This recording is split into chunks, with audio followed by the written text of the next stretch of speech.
Hi everyone, dear friends. Today we are going to discuss a very important topic without which generally we cannot find the question paper, and that particular Western political thinker I'm not talking about, rather the famous name of our Indian political thinker I'm talking about. Rather, in a say, his thought process is more famous, and he himself a big personality all over the world who is known for and very and his name is really dear to us, each one of us. Yes, I'm going to discuss about from UPSC's men's perspective, men's exams point of view of political science or even GS, optional PSIR IAS for 2022, and that is we will be discussing about famous quotes about MK Gandhi. So, dear friends, you all are welcome under AGS IS Academy, and we'll be discussing about in a detailed way this his philosophy, political philosophy, which is also useful for the aspirants of other competitive exams like NET, JRF, SET, SLET, and of course useful for college, university students of Western political thought. Dear friends, so let's try to discuss about some important thoughts, ideas, views, what MK Gandhi has discussed about this. And let us say the first one: we may never be strong enough to be entirely non-violent in thought, word, and deed, but we must keep non-violence as our goal and make strong progress towards it. Dear friends, what it tries to say, it's very clear.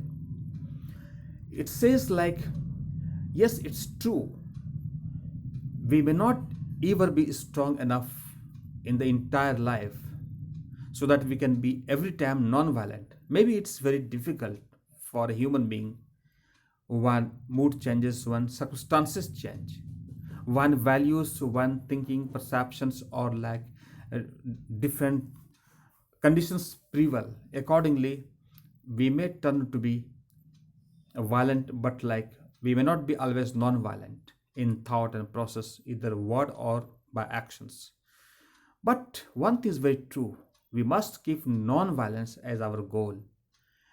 So what it tries to say, at least if we are not able to be non-violent for the whole life or even thoughts and perceptions, at least we can have our goal, our vision, our mission to be non-violent in our thought process. At least we should avoid practicing violence. We should believe in non-violence, not to practice violence. And non-violence should be our goal. That should be our vision, mission. That's very, very important for all of us, because this is the one which helps humanity to progress. This is the one which helps a human being to move ahead, to really carve a path for his or her own destiny in his or her life. This is the concept which is very much useful, and useful in every sense. This is the concept of non-violence that is so significant and important from all perspectives, that essentially any human being should really crave for. Without non-violence, the home, the family, the society, the region, the nation, and the globalized world, nowhere in long term can be won only with the help of military solution. Military solution can be just short while, just be, you can say, short lived, but the permanent solution can be only love, peace, non-violence. This is what it appears to be being talked about by MK Gandhi. So, dear friends, it's a big lesson from exams point of view, from practical life's point of view, that each one of us, every one of us, should try to practice non-violence as a tool of our life. That is so important from that perspective. If we follow this particular small step, definitely can bring tangible changes in everyone who is trying to procure this and practice in life. Dear friends, this is so important. We understood this. And so far, exemplifying, so far discussing in the exams of man's point of view, we can have thousands of examples with this which we can use in day-to-day life, nationally and internationally. Dear friends, the next quotation we would like to see about this is, and that is very, very important. Yes, the weak can never forgive. The weak, the weak can never forgive. Why? Because forgiveness is the attribute of the strong. Let us explain this what it says. According to this particular quotation, this is also very important, which it says those persons who don't have really strength, who don't have the abilities to fulfill what they want to get in their life, those who are deprived large sections of the society, how can they really go ahead? How can they really move on? How can really they have that potential to think beyond their own stature? Here, the question is, forgiveness is not for the poor people, for poor sections of the society. Forgiveness really is for those who are really important, significant attribute in the society. And forgiveness is a big weapon. Forgiveness is a big stature, a tool which only a strong personality can really discharge in the society, because those who have something only they can give to somebody. Those who are deprived of, they cannot, they themselves if cannot stand, how can they contribute to others? So essentially, forgiveness is said to be the attributes of the strong persons or strong entities wherever it is, right from the home to the nation to the world across and at large everywhere. Dear friends, so this refers to this. Let's see the next thing regarding the quotation about change yourself and you are in control. What it says, it's very essential. If you want to see somebody change, if you want to see something which is not really giving or yielding results as per the requirements what we want to procure, it's always ideal to change that status, change that stature.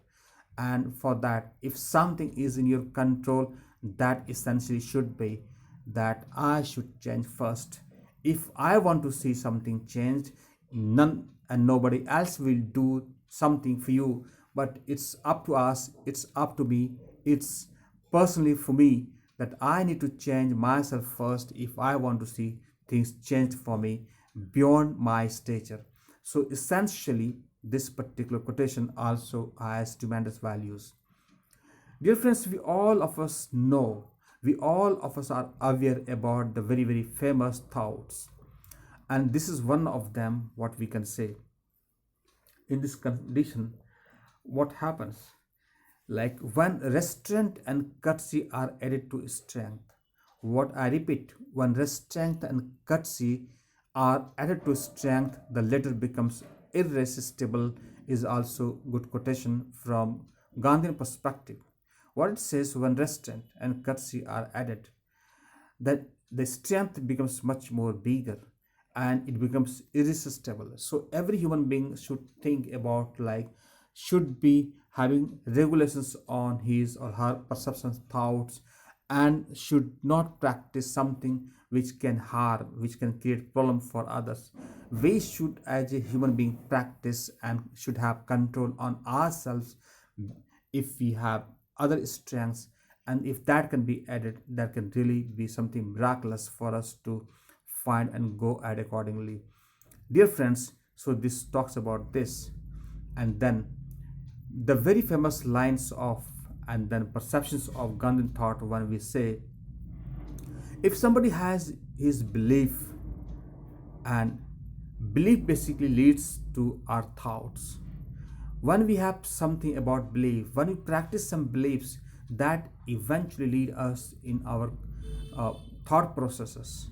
And when we bring something, some idea, some perceptions, some thoughts, some beliefs in our thoughts, and that thoughts, when we see in our mindset, that thoughts really become our words. If we keep on practicing those thoughts, there's no reason why those thoughts cannot turn out to be words, and our words become our actions. So essentially, if we believe, if we really talk about words, that words should be chosen, the words should be good, that words should be fruitful, that words should be tangible, that words should for everybody, that words should be for humanity.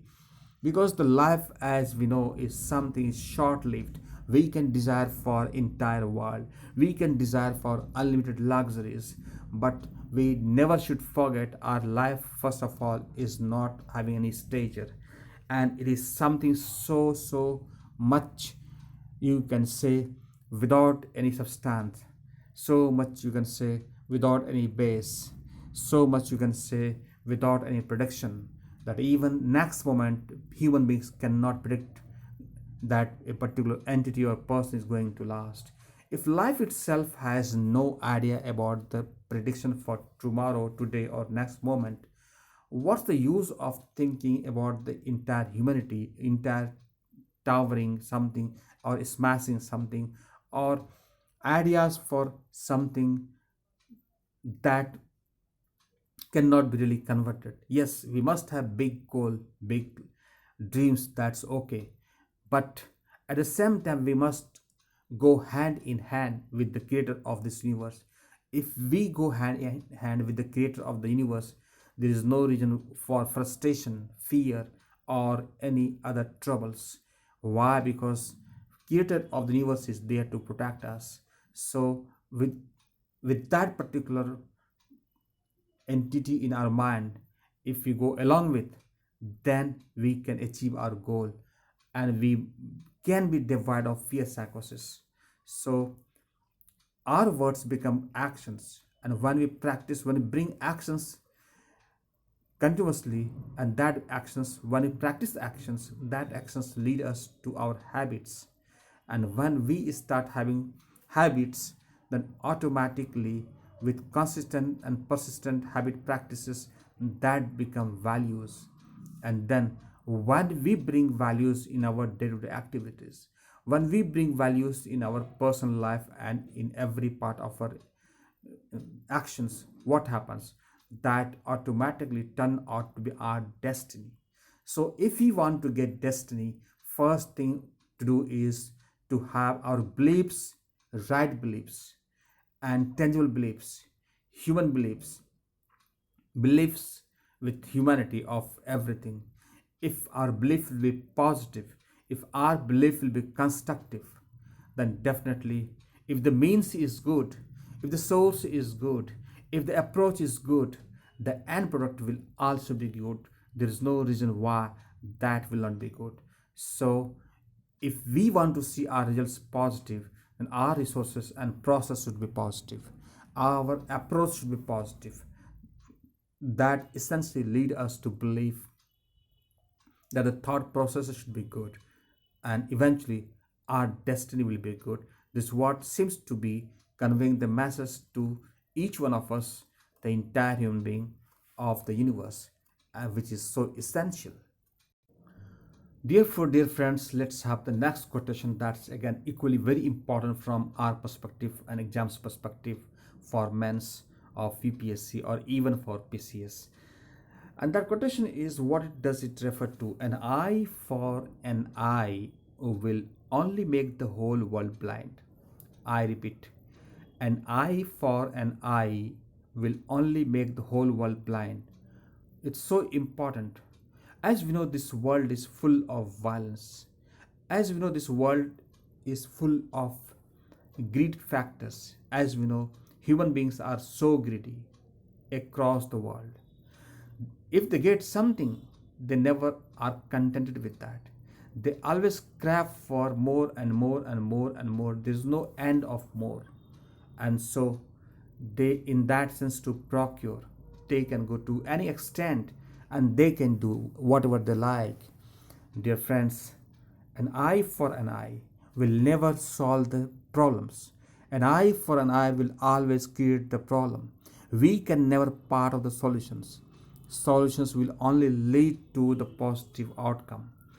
But the revenge factor, if we apply anywhere, in any form, that will only lead to destruction, that will only really obliterate the humanity, that will only create more trouble for the peace, for the development, progress, and on the ways of humanity, human beings.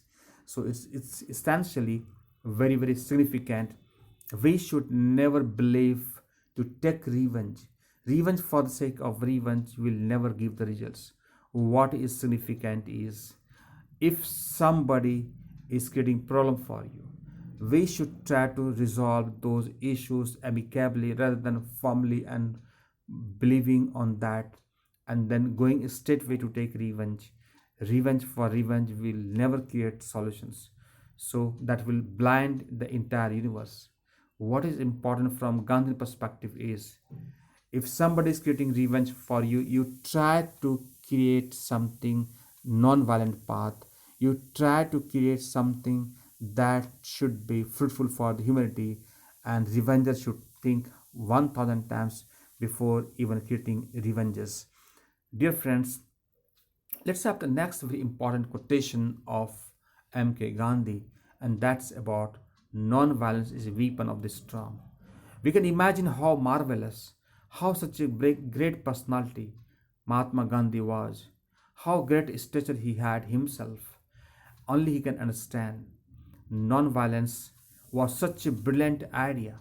Non-violence, such a brilliant weapon being practiced by any humanity, is very essential idea, and then being practiced by Mahatma Gandhi is something that is a point to contemplate upon. Non-violence cannot be practiced by anybody, those who don't believe in peace. This only can be practiced for those who believe in peace, love, progress, development, and humanity. And nothing can be stronger than the weapon of non-violence. Dear friends, it's quite essential for all of us to have this idea and put into practice so that every one of us can have the benefit of it, because non-violence is something which never ever creates problem. Non-violence is a way, and that should be way of life for everybody, because that's so essential to bring desired results in the society. Yes, I can understand temporarily non-violence may not bring immediate results, but in the long term, it definitely does. Dear friends, let's have the next quotation again. That's very important from exams perspective and general perspective also. Non-violence is the greatest foe at the disposal of mankind, and it is mightier than the mightiest weapon of destruction devised by the ingenuity of man.